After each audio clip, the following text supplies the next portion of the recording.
Yellowstone Supervolcano update. We had a magnitude 2.6 earthquake today northeast of the Caldera Lake.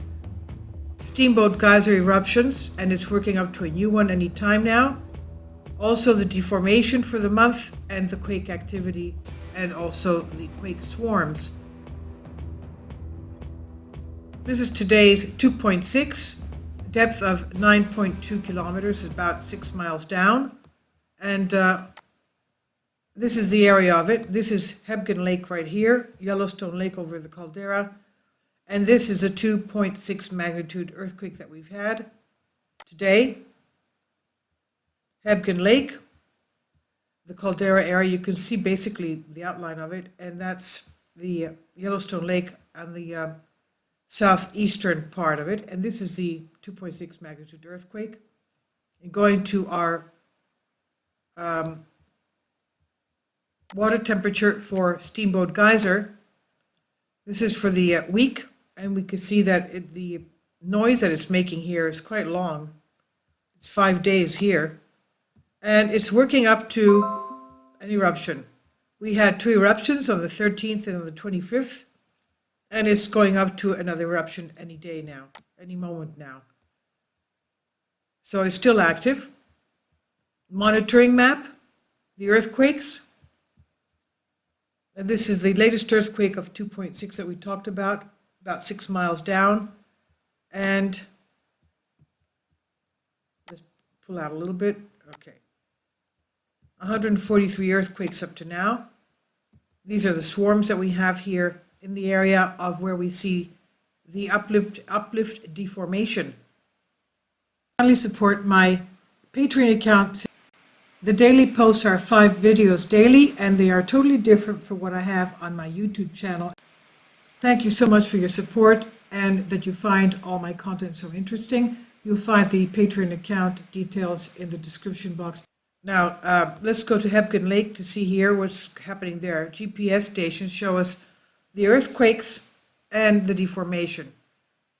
P456. And we can see there that we have an eastern and northern uplift, and it's of course inflating. So around Hebgen Lake we see that it's inflating. Let's go to this area here. That one was going northeast. We saw this is not going northeast. This is going southwest, and a little bit of inflation. Each dot is a day's worth of earthquakes. So you can see it's a little bit of an inflation there, and this is going the opposite direction. This is going southwest. So this was going northeast, and this is going southwest and inflating. You can see that. So there's something happening here. This is going southwest and inflating as well. This is GPS 714. That's going north east and pretty steady. Let's go take one around the area that we had our earthquake today. Here's the earthquake right there. That's a 2.6. Let's take this one here, the GPS P720. That's also going northeast, and it's steady to deflating. And let's take one around the lake. Sorry, let's go. Oh, this one is has more movement. Okay, this is pretty steady here, but it was going south, then steady to north, south, and then it's a little bit uplift to the north. And we can see here we had, since 2005, uplift to 2009, downlift, uplift, and then downlift, down subsidence. So this is GPS WLWY. This is it right here. A lot of movement there. Let's take one around here. HVWY. Oh, that's amazing. Okay. Because this is over the roof of the magma chamber. Okay, so it was going west, then a little bit uplift to east, west, east. And this was going north, then south, north, south. So, and also we had uplift, subsidence, uplift, subsidence. Now we are at uplift. Okay, so there's a lot of movement there. This one here. Where was it? This one, it was this one here. Okay. Let's take one around the banks of the, where is it? It's not there. Okay. I thought there was a, let's take this one here. Another GPS. Okay, that's pretty steady. Let's go in a little bit more so we can catch that GPS there. I thought it was there. Where's the GPS? I thought there it is. Okay. P713. Okay, we have, it's going west, north, and of course, this is an old graph. For some reason, it's not working. And let's take this one here. OFW2. We see a lot of movement there as well. West, east, and south, north, south, north, south. And here it's 2004, deflating, inflating, subsidence again, inflating, subsidence, and inflating. So that was OFW2 station. Right here. So you can see there's, on the Caldera, of course, that's where we have the roof of the magma chamber. We see a lot of heaving and breathing. Let's go here. P686. Okay, it's going west, southwest. A little bit of an increase. So you can see there's a lot of movement there, depending on where you go. But this one here is very strange because of the displacements around this area. Okay, that's going, it's increasing, it's going northeast, and then we saw this one here was going, where was it that we saw it? Okay, that's going southwest and inflating. So you can see that these two are going opposite, and this is where we're having our quake swarm. It seems to be that this thing here is, of course, inflating. So now we'll go to see the update for October. And we're talking about, he's going to be talking about the inflation, Steamboat Geyser, and the Chop Geyser that had an explosion in the 1980s, throwing up rocks. And that's why they have to keep a very good tab on the hydrothermal areas of the park.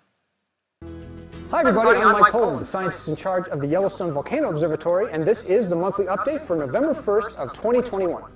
Coming to you today from a very snowy Norris Geyser Basin, and we're looking at Pork Chop Geyser.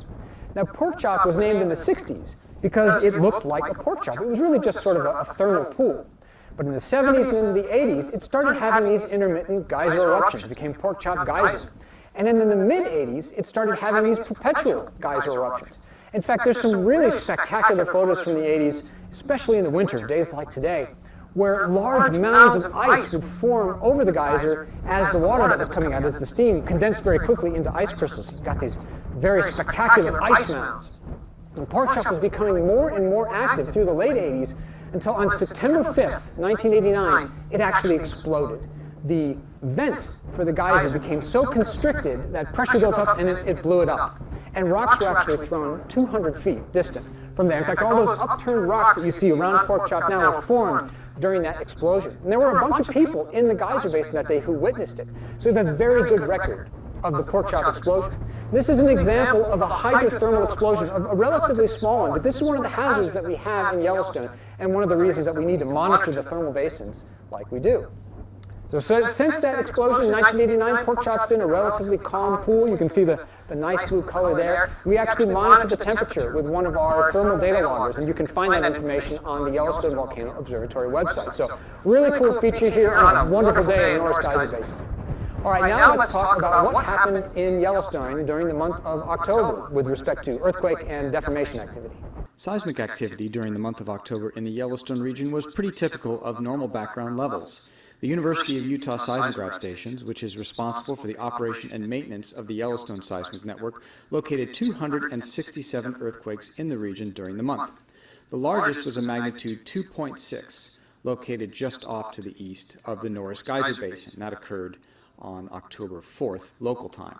There were also 3 swarms in the region, One that was sort of north of the Old Faithful area. There was 109 earthquakes in this swarm here. That was a continuation of a swarm that started in September and lasted into mid-October.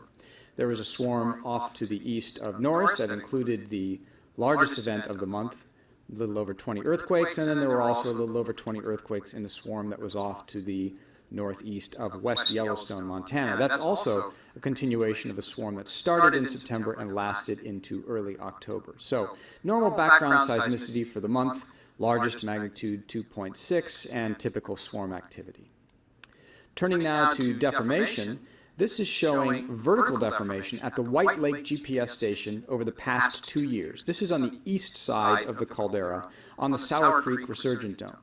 Each one of these blue dots represents 1 day, and over the entire 2-year time period you can see this downward trend overall, which indicates subsidence. There are periods during the summertime of a pause in the subsidence, even a slight amount of uplift, and that's caused by seasonal groundwater recharge. So no real changes in trend over this time period here. We're seeing subsidence on the order of a couple of centimeters, about an inch or so per year.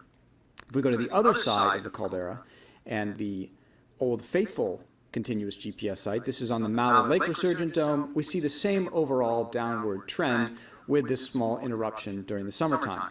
The trend improves in terms of the precision of the data quite a bit here in September of 2020 because some of the trees in the region were cut down because of a nearby fire, and the park wanted to reduce the potential fire load if the fire made it into this area. So with fewer trees in the area, the GPS signal is a little bit better in that region. Moving to the area of the Norris Geyser Basin, over the past 2 years there hadn't been much deformation, but it's looking like over the summer we might start to see a bit of uplift here in the Norris area. Over the last few months this has only amounted to 1 to 1.5 centimeters or so, less than an inch. And this area has been the site of uplift in the past, particularly during 2013 to 2014, and again from 2015 to 2018. So Norris may be going back into a period of uplift after a few years of no deformation. And finally, now turning to everyone's favorite geyser, Steamboat Geyser, it remains active. We've seen 2 eruptions during the month of October. This is the temperature trend measured in the outlet channel of Steamboat. So these up and down variations are just the normal daily variations. And then we see a lot of this sort of noise in here. Those are minor eruptions that culminate in a major. So here's a major eruption on October 13th, then geyser goes quiet again, not much activity, more minor activity, and then another major eruption on the 25th. So Steamboat had these major eruptions on October 13th, October 25th, and we're seeing more minor activity now, so there'll probably be another major eruption sometime in the next few days to week or so. So Steamboat remains active. So far during the year 2021, we have seen 17 eruptions of the geyser.